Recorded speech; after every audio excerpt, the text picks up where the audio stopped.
Hello students.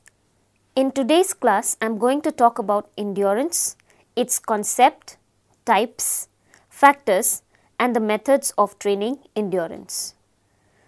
Let's start with an introduction of the topic. Training is a process of preparation for some task. Sports training is a pedagogical process based on scientific principles, aiming at preparing sportspersons for higher performances in sports competitions. Sports training is also essential to understand the meaning of the terms conditioning and coaching. Conditioning is a process of gradually preparing the body for strenuous physical activity, thus focusing on development of physical and motor fitness components that comprises of strength, endurance, speed, flexibility, coordinative abilities, and directly enhancing sports performance.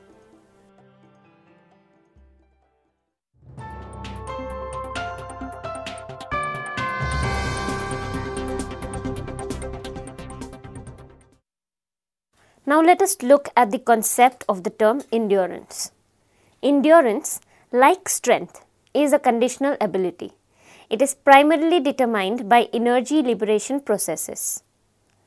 The ability of the human body to maintain a certain level of energy production forms the physiological basis of endurance.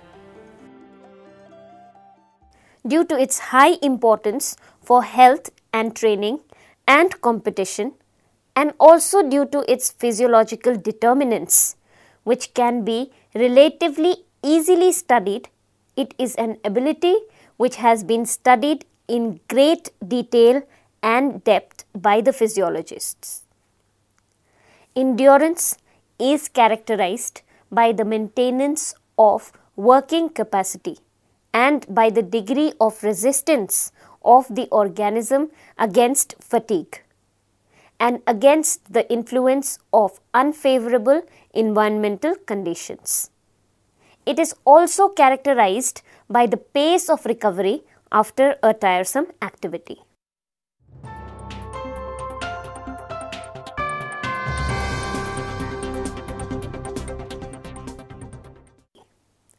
Having understood the concept, let us now talk about the different types of endurance.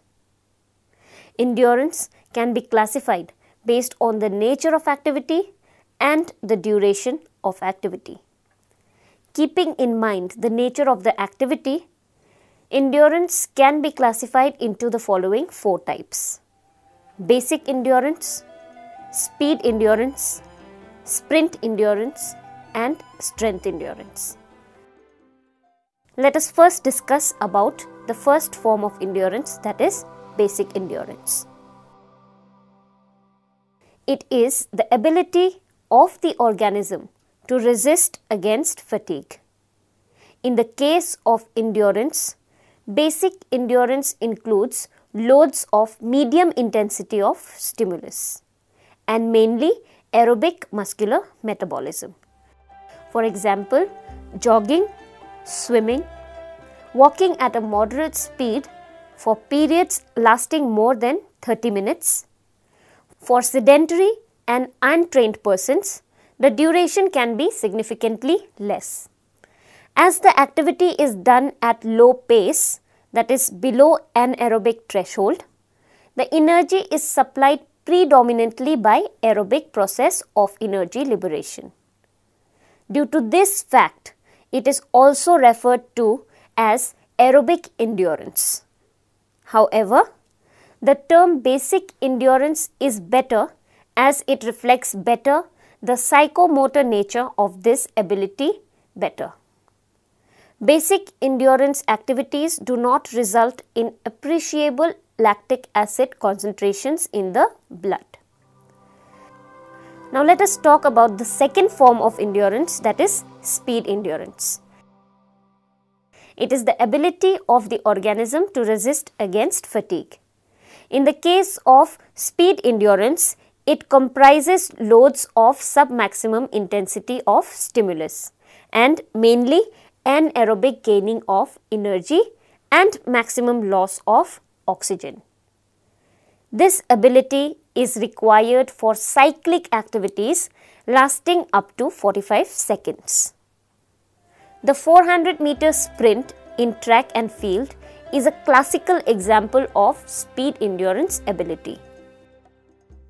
This ability is highly dependent on the power and capacity of glycolytic mechanism of energy production. The phosphogens, lactic acid metabolism, also contributes significantly towards energy production. Glycolysis results in very high amount of lactic acid concentration in the muscles and as a result is one of the dominant fatigue producing factors in such activities. Very high amount of oxygen depth is recorded in speed endurance activities. A highly developed activity of the muscles to continue contracting with required speed and force. Other high lactic acid concentration is a primary prerequisite for good performance in speed endurance activities. Next is sprint endurance. Sprint endurance again is the ability of the organism to resist against fatigue during endurance. Sprint endurance requires loads of maximum intensity and motor frequency. Last form of endurance is strength endurance. It is the ability of the muscle to get over resistance. In the case of strength endurance, loads of medium intensity of the stimulus is required for as long time as possible. Keeping in mind the duration of different games and sports, endurance can be classified into the following three types. First is short time endurance. This ability is required for cyclic activities which last from 45 seconds to 2 minutes. These activities result in high amount of lactic acid concentration in the blood and muscles. To perform well in short time endurance activities, speed endurance and strength endurance are important prerequisites. Examples of short time endurance are 400 meters run, 800 meters run, few events of swimming, selected combative sports namely wrestling, judo, etc. Second categorization is middle time endurance. This ability is needed for cyclic activities continuing between 2 to 8 minutes. In this activity also, there is a high amount of lactic acid concentration in the blood and muscles. Speed endurance and strength are important motor components required for good performance. Examples can be 1500 meters run, 3000 meters run, few events in swimming, selected combative activities, etc. The third and the last form is long time endurance. This ability is essential for all games and sports and activities continuing for more than 8 minutes. For long time endurance activities, the main source of energy is the glycogen stored in the muscles and the liver. Energy is produced by the oxidation of glycogen. For activities continuing up to 30 minutes, energy production is achieved from oxidation of glycogen. Whereas, for activities lasting for more than 30 minutes, the energy is produced as a result of fat metabolism. As the duration of activity increases, the production of lactic acid in the muscles and blood reduces. Examples can be long distance events in track and field and swimming, racket games, kabaddi, kho-kho, etc.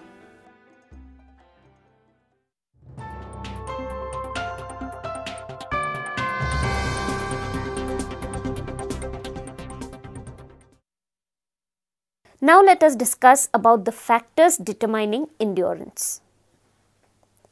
Endurance is a motor ability which has been a subject of keen study by experts of sports physiology. As a result, we have a much better insight into the factors and prerequisites which determine endurance ability. But the study of psychic factors of endurance is still lagging behind. The study of psychic aspects of endurance is crucial for further improvements of endurance performances. Endurance ability depends upon the following factors. First is the aerobic capacity. To enable a person to continue an activity for a prolonged time, continuous flow of oxygen has to be ensured to the working muscle for the liberation of energy. The aerobic capacity of a person can be measured by the maximum amount of oxygen consumed by the working muscles in 1 minute, which is referred to as VO2 max.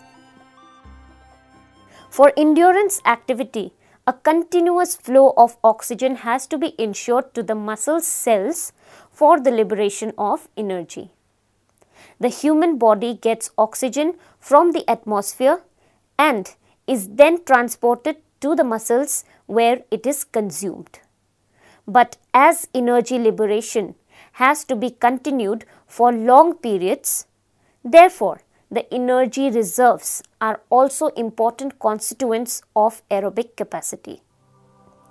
Next is the anaerobic capacity. Anaerobic capacity is the ability of the organism to perform an activity in the absence of oxygen. For these activities, energy production comes either from the breakdown of phosphogens, that is adenosine triphosphate and creatine phosphate, or from glycolysis of muscle glycogen. In the muscles, the total amount of stored phosphogens is only sufficient for activities with maximum intensity lasting up to 8 or 10 seconds. Hence, a lactate mechanism is of crucial importance for speed performances.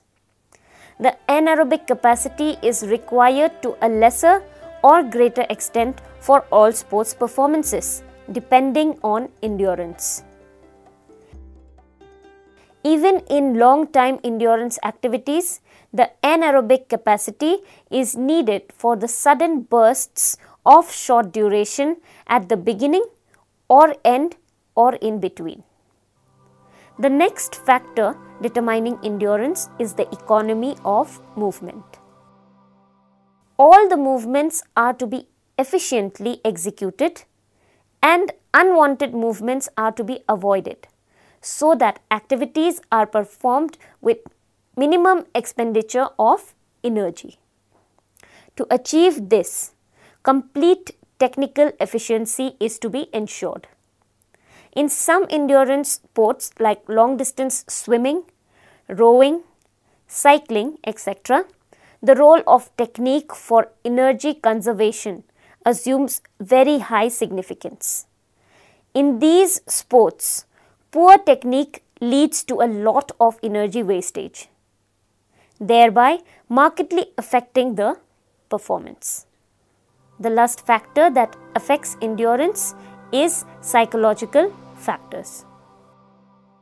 The contribution of psychic factors towards endurance performance can hardly be overestimated. Endurance performances, because of high degree of fatigue involved, are always a result of sportsmen's fight and resistance against the uncomfortable and painful sensations and feelings which are inevitable part of endurance activity. for endurance performance, certain psychological factors, namely motivation, willpower, ability to tolerate pain and discomfort, etc., are also important in enabling a sportsperson to continue activity for a prolonged period in addition to the physiological factors. These qualities of head and heart are important for endurance competition as well as for endurance training. Endurance athletes are characterized by qualities of hard work, perseverance, determination, and by a distinct type of temperament and personality. Fortunately, many of the psychic factors important for good endurance performance can be significantly improved through training and other means.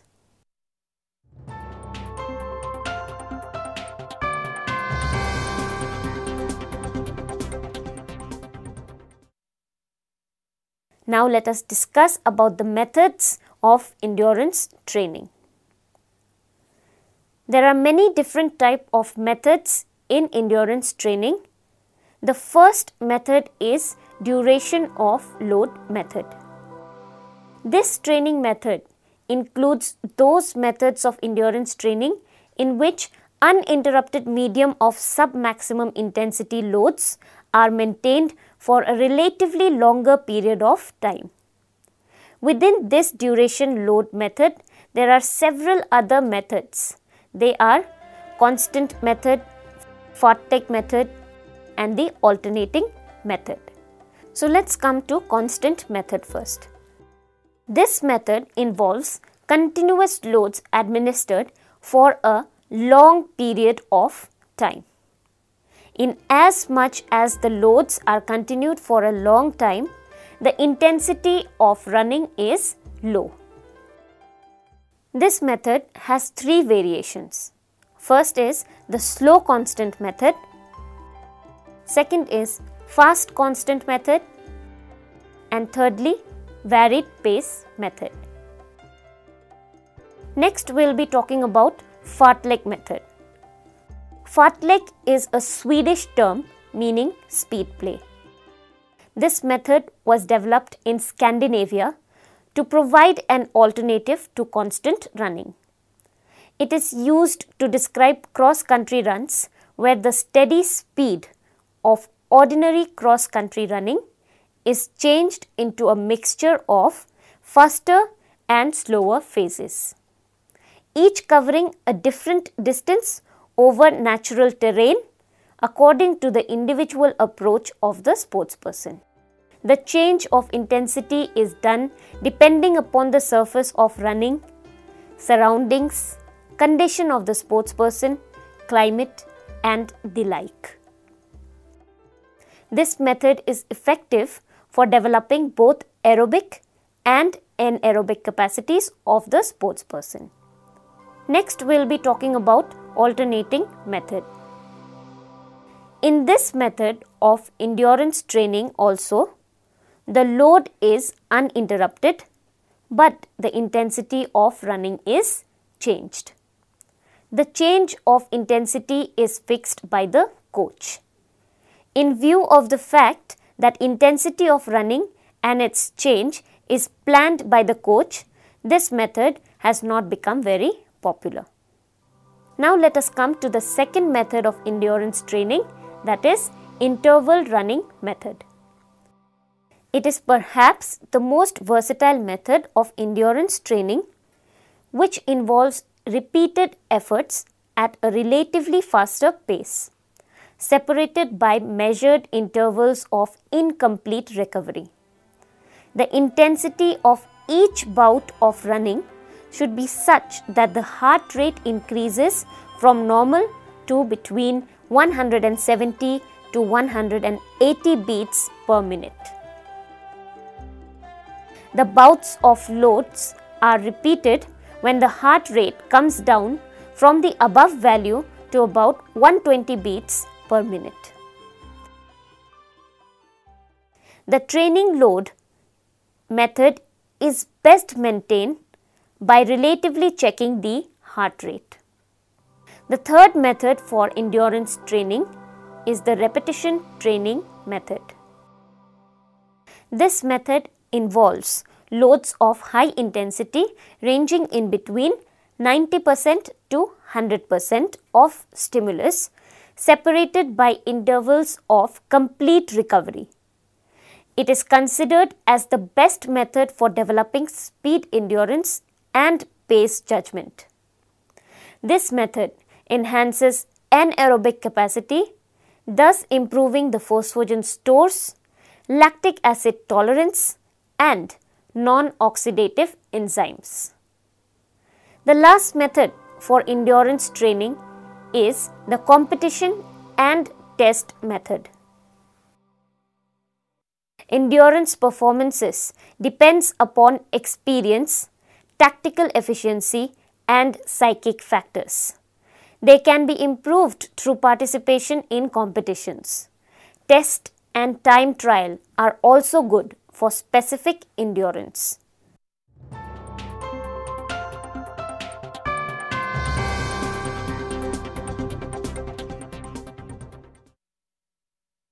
And finally, to conclude today's discussion, endurance is an important component of various conditional abilities, skills, and tactical actions. Exercises involving competitive movements and done with additional weights, example, hurdling with weight jacket on, kicking in soccer balls with ankle weight collars, etc. Endurance loads cause numerous changes in the functions and structure of the organism. These changes refer to the performance of heart, the circulatory system, respiration, metabolism, hormonal system, and biochemical changes in the muscle cells. Endurance enables sportspersons to successfully complete training schedules of higher loads. With this, we conclude the topic. Thank you.